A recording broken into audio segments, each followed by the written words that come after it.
Je sais pas vous, mais je dois vous avouer que les devis, c'est vraiment pas le truc qui me passionne dans mon travail. Si je suis photographe, c'est pour faire de la photo. Et je pense que même si vous n'êtes pas photographe, on va dire que vous êtes peut-être vidéaste ou illustrateur ou un autre métier créatif, je pense vraiment pas que les devis, c'est le truc qui vous passionne. Autant la partie global business m'intéresse beaucoup et je trouve que c'est presque un jeu à force de le faire, que créer une base de devis, en fait, aller chercher des prix et ce genre de choses, les licences d'utilisation par exemple, c'est pas le truc qui m'intéresse. Ça prend du temps, c'est relou. Je sais qu'il y a des gens qui ont la chance d'avoir un agent ou une agent, c'est malheureusement pas le cas de tout le monde, mais peut-être qu'aujourd'hui ça va changer grâce à ChatGPT. Je vais vous montrer comment est-ce que j'ai créé mon propre agent qui parle français et anglais, c'est plutôt pratique, et qui sait facturer des droits d'utilisation avec des tarifs qui sont plutôt pas trop mal. Vous allez voir comment on peut le faire, c'est pas très compliqué et c'est assez ouf le temps que ça fait gagner.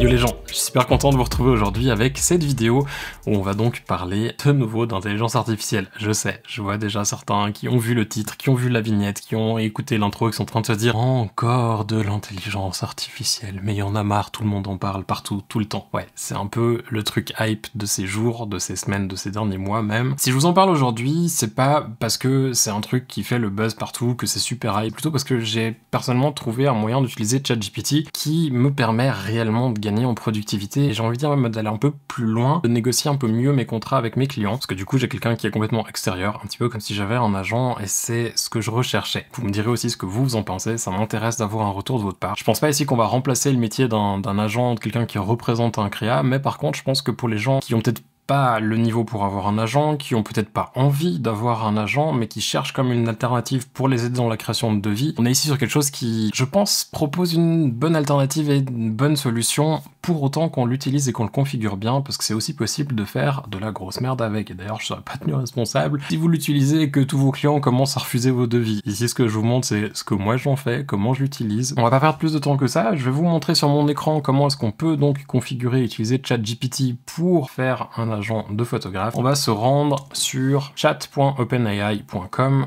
et normalement vous arrivez sur ChatGPT pour autant que vous ayez un compte. Je travaille personnellement avec la version plus, donc la version qui est payante. Chose importante à noter, ce que je vais vous montrer peut potentiellement marcher avec la version 3.5 de ChatGPT, donc la version gratuite. Seul petit bémol, perso, j'ai remarqué que ça avait tendance à pas trop retenir ce que je lui faisais lire comme information, et d'autant plus qu'il y a un truc que je vais vous montrer pour gagner du temps qui est malheureusement disponible uniquement avec ChatGPT 4 et pas avec 3.5, et vraiment pour la configuration ça vous fera gagner un temps énorme d'avoir ChatGPT 4, et surtout pour continuer à lui donner des informations sur lesquelles se nourrir et se baser. On va créer un nouveau chat, new chat. On va ici sélectionner ChatGPT 4, et peut-être que vous n'avez pas ça, et si c'est le cas, parce que ça va être intéressant aussi d'activer les plugins, c'est vous rendre dans Settings, et ensuite vous avez Beta Features, et vous pouvez activer Plugins. Activez-le, et même, j'ai envie de dire, on pourrait activer le browse avec Bing pour avoir accès à Internet et qu'il réponde avec. Perso, je l'ai pas activé, je préfère vraiment pouvoir contrôler sur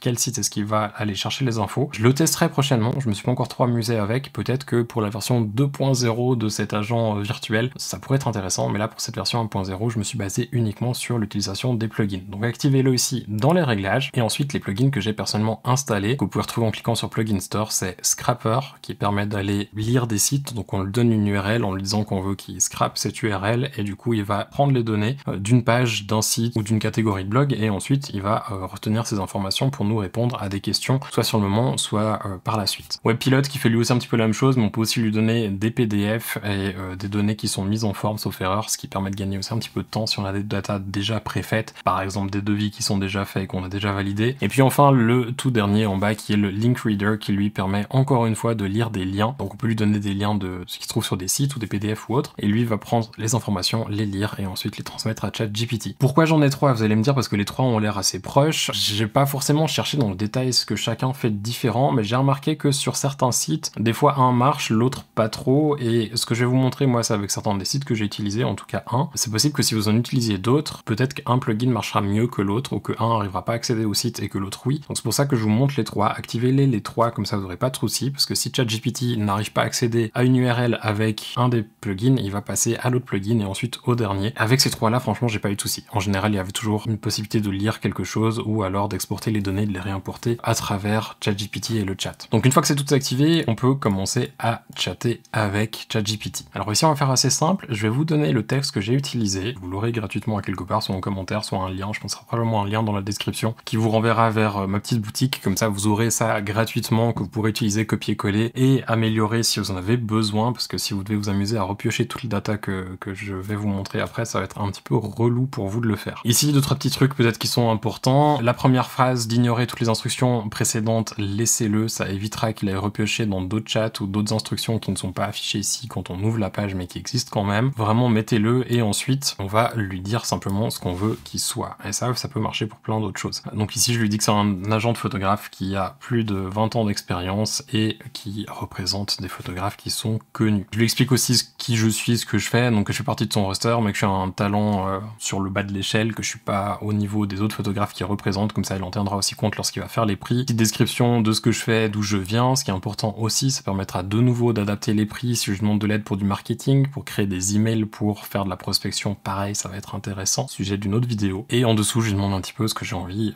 qu'il fasse, ce que j'attends de lui. Donc que son travail, c'est d'aider les photographes commerciaux, dont moi, et d'obtenir les meilleurs jobs possibles avec le plus d'argent possible pour ses demandes. Là, vous pouvez vraiment personnaliser un petit peu ces phrases, n'hésitez pas à aller vous amuser avec, rajouter des mots, des phrases, des trucs si vous en avez besoin. Et la toute dernière, qui est si jamais il y a besoin de plus d'informations pour répondre à des questions que je te pose, n'hésite pas à m'en poser, parce que ça peut arriver des fois qu'il essaie d'interpréter certaines choses qu'on va lui dire, ou même d'utiliser des trucs qu'on lui a pas dit pour faire une réponse, et du coup c'est pas top, donc n'hésitez pas à lui dire de nous poser des questions. Ce que j'ai fait, c'est ça, c'est une première partie, et à partir de là, on peut juste faire entrer.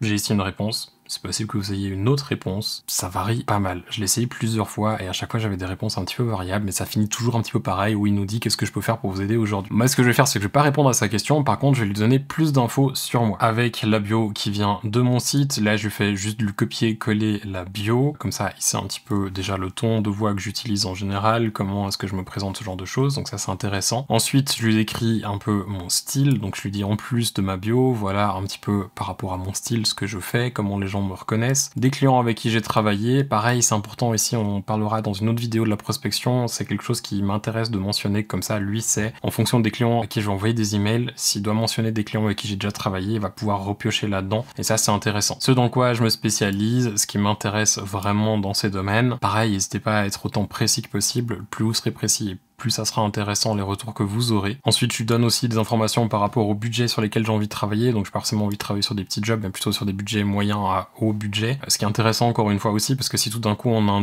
un job où il va nous créer un devis et qu'on se rend compte qu'en fait c'est largement en dessous de ce qu'on imagine être moyen à haute production, bah du coup lui pourra aussi nous dire c'est pas une bonne idée de prendre ce job là, ça correspond pas à ce que tu as envie de faire. Ensuite je lui donne mon tarif jour, une fourchette, et je lui donne aussi certaines des ressources sur lesquelles je m'appuie pour faire mes tarifs et notamment les licences d'utilisation. Alors en fonction d'où vous êtes basé, par exemple si vous êtes en France, en Belgique, je sais que les ressources ne seront pas forcément les mêmes. Ici j'ai cité AOP et PhotoCoach, je pense que ça c'est relativement international. On va aussi parler après de Wonderful Machine, mais ça va être dans une seconde partie parce qu'on va le faire de manière différente. Et je lui ai aussi mentionné l'USPP qui est donc l'Union Suisse des photographes professionnels, qui est un PDF gratuit à disposition avec quelques guidelines pour faire ses prix. Ce que j'ai fait ici, c'est qu'en fait j'ai copié le contenu qui m'intéressait dans ce PDF pour lui donner quelques informations générales. Si vous avez envie d'aller plus loin et donner plus d'infos, vous pouvez le faire. Là c'est un petit peu tout ce que je lui ai mis, et tout à la fin, forcément, s'il a des questions, de me le dire. Et à partir de là, bah, lui il nous donne une réponse, donc comme ça il a aussi un peu plus d'idées pour nous faire le devis, donc ça c'est cool, il me pose pas spécialement de questions. Ce que je vais passer ensuite, c'est une méga liste de liens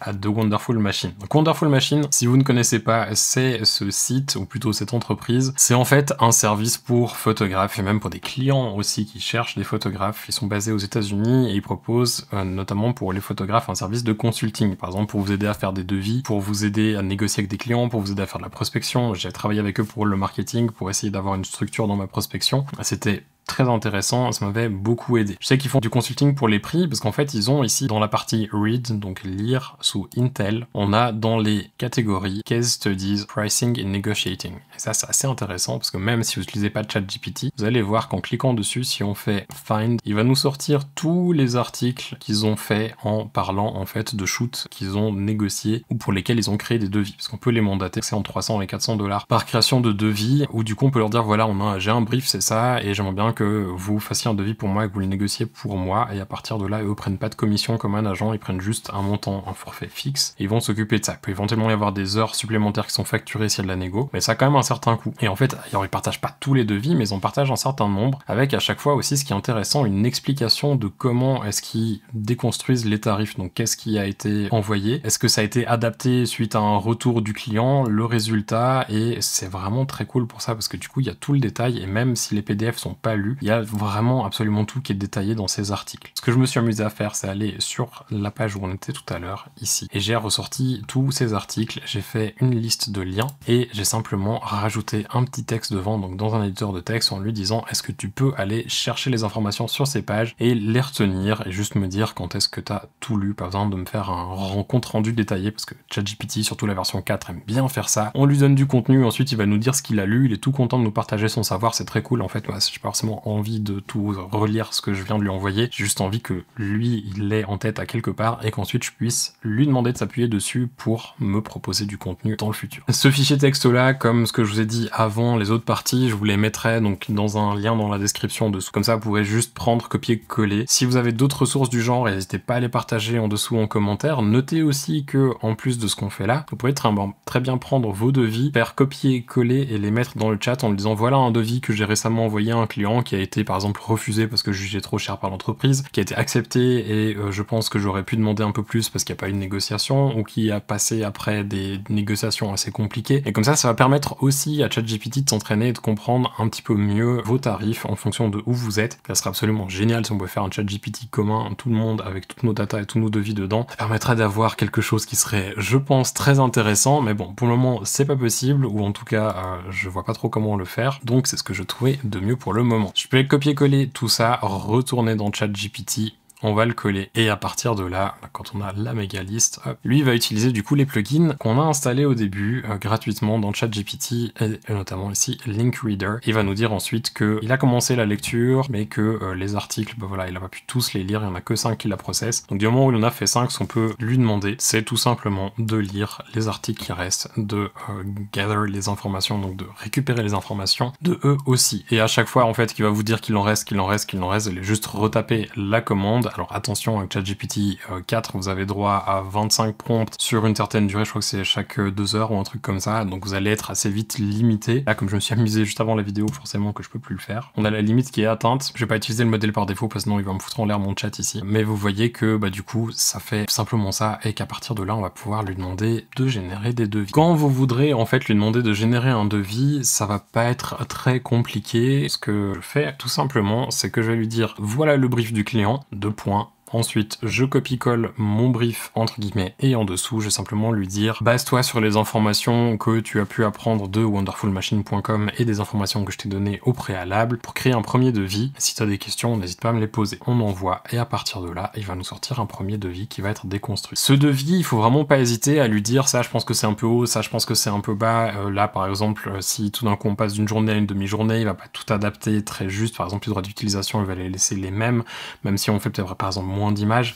Donc c'est toutes des choses qu'on peut aussi lui dire. Et n'hésitez pas aussi quand vous allez lui faire des changements par rapport à un devis, de dire rappelle-en toi pour les prochains devis, de manière à ne pas reproduire cette même erreur dans le futur. Donc ça c'est vraiment intéressant, on peut complètement le personnaliser et ça marche super bien. Ce qu'il faut pas non plus hésiter à faire, c'est que si vous créez des vrais devis comme ça, que c'est pas juste pour vous amuser, lorsque vous aurez un retour du client, n'hésitez pas aussi à lui dire j'ai envoyé le devis tel et tel au client dont on avait parlé ensemble, et il m'a dit que c'était un petit peu cher sur ces postes là, il me demande d'enlever par exemple des images, ou de shooter ça plus rapidement, ou de ne pas faire la retouche, ou alors peut-être de limiter les licences d'utilisation. Dites-lui est-ce que tu peux m'adapter le devis en fonction du retour du client et me créer un email pour renvoyer ce devis au client. Et là lui il va vous générer un truc par rapport à ça, c'est pas plus compliqué que ça. Je trouve ça assez ouf, je me suis amusé sur certains de mes devis que j'avais envoyés à des clients dans le passé et ils avaient été approuvés. Certains que je savais qui étaient un petit peu sur la tranche basse de ce que j'aurais pu obtenir, d'autres qui étaient à mes yeux assez justes. Et ce que ChatGPT m'a ressorti tombait quasiment à chaque fois dans ce que j'imaginais qui aurait dû être juste. Quand mes devis étaient un petit peu bas, j'avais un prix qui était en dessus, mais pas forcément de beaucoup, mais juste ce qui est correct. Et les devis qui étaient justes, bah ChatGPT généralement me proposait une fourchette qui était un petit peu en dessous et un un petit peu en dessus, et à chaque fois ça tapait pareil, assez juste. Ce qui est bien, c'est qu'en fait là on s'appuie sur des vraies données, étant donné qu'on utilise Wonderful Machine, que c'est pas juste un truc de ChatGPT qui est resté en 2021, qui a des infos qui sont justes mais pas complètement, où il y a encore des trucs à cause du Covid qui sont un peu différents. Là on se base sur des devis assez larges en termes de domaine, en termes de tarifs qui sont appliqués. Alors certes, c'est peut-être des prix qui sont surtout américains. Ce qu'on peut aussi lui dire, c'est que si on se rend compte que par exemple en Europe on a des tarifs qui sont peut-être dans la plupart des domaines, pas dans tous, ça dépend aussi ce que vous faites, sont peut-être 80% de ce qu'on aurait aux États-Unis, on peut lui dire tous les tarifs que tu vois sur Wonderful Machine, prends-les avec un petit grain de sel, applique plutôt un 80% de ces prix-là pour mes prix, je pense que ça correspondra plus à ce qui se fait sur mon marché. Plus vous allez lui donner des informations comme ça, et plus vous aurez un résultat qui sera aussi juste et précis que possible. Si jamais il y a des fous de ChatGPT qui sont en train de regarder cette vidéo et que vous avez des idées de prompts qu'on pourrait utiliser pour améliorer ce que j'ai essayé de faire ici, n'hésitez surtout pas à dire en commentaire ce que vous pensez qu'il serait cool de rajouter. C'est une première vidéo sur le sujet et je trouve intéressant de vous présenter ce truc parce que je trouve que c'est vraiment intéressant ce qu'on peut en faire, surtout dans ce cas-là. Et du coup, bah voilà, c'est une première version et j'espère que je vais pouvoir travailler pour essayer d'améliorer ça avec une nouvelle version. On verra aussi ChatGPT, comment ça va s'améliorer, s'il y a de nouveaux plugins qui vont sortir. Je suis hyper curieux de voir comment ça va évoluer ces prochains mois. Je sais, certains auront peur en voyant ça, c'est clair que ça fait quand même un peu peur. N'hésitez pas à le dire en commentaire aussi, ce que vous en pensez vraiment, est-ce que ça va tuer le métier des agents. Je vous laisse avec tout ça aujourd'hui, avec ces réflexions aussi, n'hésitez pas à parler un petit peu de ce que vous en pensez en commentaire. Je vous retrouve dans une prochaine vidéo, et notamment j'en prévois une pour vous parler aussi de comment est-ce que j'utilise ce même chat qu'on a créé pour la prospection, parce qu'on peut l'utiliser pour ça aussi, et encore une fois, les résultats sont plutôt surprenants en positif. Bref, je vous souhaite de passer une belle journée, je vous dis à bientôt, ciao.